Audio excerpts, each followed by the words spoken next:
Think of a luxurious German executive saloon car and you're probably thinking of the Mercedes S-Class. The BMW 7 Series had lived in its shadow for its first two generations until this, the E38 of 1995. These days it's seen not just as the best 7 Series, but perhaps one of BMW's absolute best. Let's take this 728i for a drive and find out why.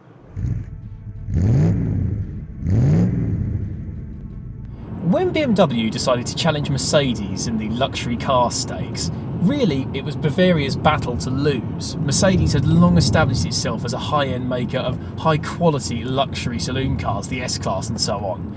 And to be honest, the first two generations of BMW's flagship 7 Series, the E23 and then the E32, while they were still interesting and highly commended against the Mercedes, they offered a sporting alternative, but really that was about it. They weren't as luxurious as the Mercedes, they didn't have the same stately image and presence, and you weren't getting everyone from royalty to rock stars being seen in a BMW 7 Series. So for the next generation, BMW decided to come out swinging, and development began on what was codenamed the E38 as early as 1988, when the E32 was still in the prime of its life, really. By 1990, the concept designed by Boyer had been confirmed as the final look for the E38, and it was refined and honed to the 1995 launch. And what a design it was! The E38 looks absolutely stunning in my opinion. It's sharp, it's imposing, it's classy, and it's got an air of menace about it without too many pernickety, fiddly lines and details like BMW are sadly far too obsessed with these days. I think this looks gorgeous. It really is a handsome car, and it's utterly timeless. It still turns heads today, and for me this could be one of the best looking cars BMW has ever made. Love it. And there was some brawn behind the beauty as well, because the E38 launched with all manner of different engines to maximise its appeal. You could have a 2.8 straight 6 like we've got in this car here, or you could have a 730 or a 740 with a V8. You could also get a 725 TDS, a diesel 7 Series to rival the diesel-powered Mercedes S-Class, and crucially, the flagship. Bentley and Mercedes offered a V8 in their flagship luxury cars, but BMW leapfrogged both of them with the 750, a V12-powered luxury limousine that offered endless torque, effortless power, and if you really caned it, a phenomenal V12 whale as well. That is a legendary power plant, and really it showed that Mercedes did have some work to do. BMW meant business. It comes to something that in later generations of the S-Class, Mercedes would fit a V12 just to equal what BMW had achieved with this car. And there was some brains behind the brawn as well. The E38 was laden with technology to rival the famously high-tech S-Class. It was the first car ever made to have curtain airbags here and in the doors as well, so that if you're in a side impact, you're better protected. It was the first European car ever to have built-in satellite navigation to get you where you're going when you're crossing continents. You could have it with a built-in television. It had auto-levelling xenon headlights. It had auto-dimming mirrors here and on the sides, so if someone came up behind you with bright headlights on, they automatically dipped. It had rain-sensing wipers. You could get it in later life with double-glazed windows for better refinement. And if you bought the armoured version, you even got bulletproof glass. And speaking of the armoured version, there were all manner of variants for the E38 as well. You could have it as a short, a long, or in limo wheelbase, but whatever you got, you had a fantastic luxury car on your hands here.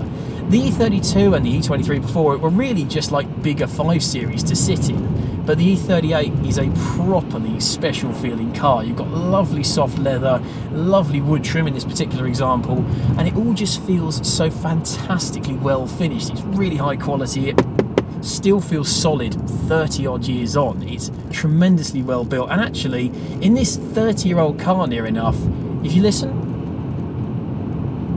there's more noise coming from outside the car than there is in it. Absolutely phenomenal. It really is a quality product. And don't think that this is a unique example. We've borrowed this particular car from the videographer Joe from our sister channel Fast Car. So Joe, thank you very much for lending us this car. But every E38 we've ever come across has been this level of refined and neat and tidy, and they do withstand all kinds of abuse because these cars were very cheap at one point. And that's the thing. A luxurious car is one thing, but a high quality car is another. And the E38 is a quality product. It's tremendous, and it's comfortable as well. You'd think with a BMW it would have that slightly choppy, sporty ride, but you know what? Just floats along. It's still got a little bit of firmness. If you go over a really rutted road like this, there is a little bit of tickling fidgeting in the bottom of the seat, but generally it wafts along in a manner you can only compare to a Mercedes S-Class. It's just phenomenally comfortable. It's a real refined cruiser. And what's more, this might only be the baby 728, but it goes well too. Oh, lovely straight six rasp signature BMW, about 190 odd horsepower in this 728, and it is smooth and silky and plenty fast enough. And yet, if you just settle down, it's utterly refined as well. It's a lovely engine. The 728 isn't necessarily what people seek out when they're buying an E38, but you know what? It doesn't leave you feeling shortchanged. The thing is though, this is still a BMW. It's not actually trying to be a Bentley, and that means it had some real engineering put into making sure it handled and drove well. It's got dynamic stability control, so it can adjust how much power is allowed to go to those rear wheels so it doesn't slip. It's got electronically controlled dampers, and in M Sport, guys, perfect 50-50 weight distribution, which is something the Mercedes couldn't offer. So how does this big luxury near 30-year-old limousine drive? Well, kick it down and let's find out. It's wonderful to answer.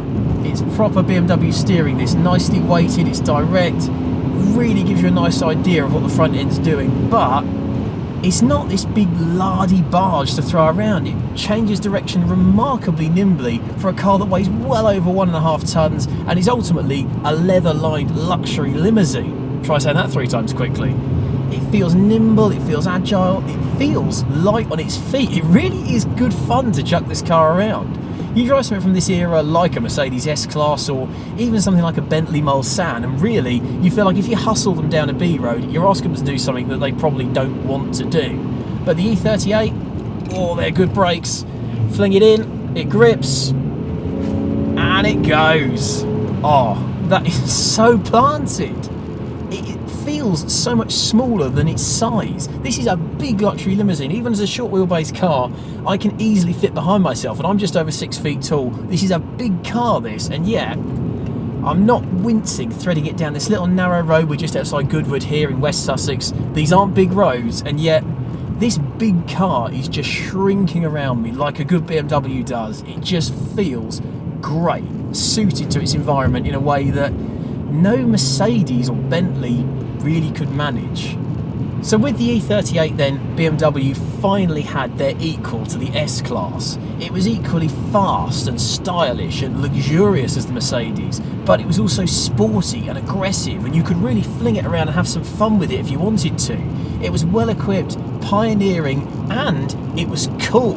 In Tomorrow Never Dies, James Bond had a 750IL that he controlled remotely with his mobile phone. You don't get much cooler than that. And it's small wonder they sold 340,000 of these cars over a 6-year life.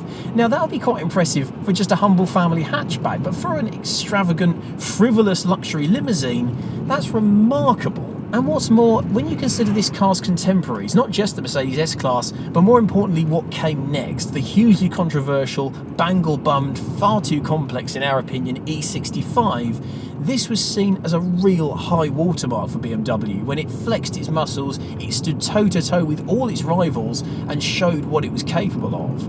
And the results are unbelievably impressive.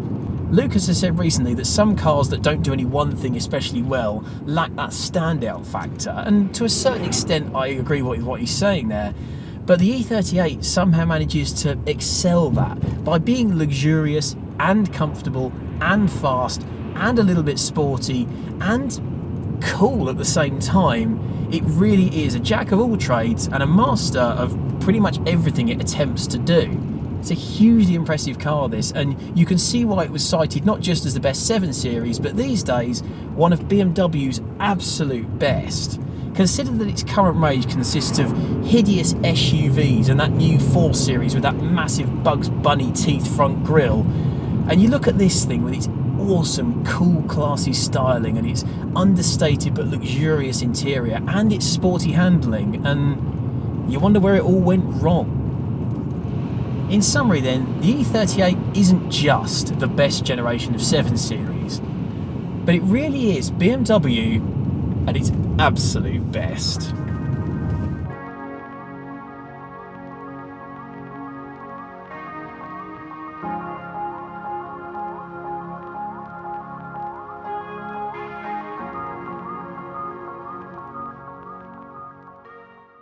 together. Oh, forgot we had a GoPro on the windscreen. Sorry, Joe.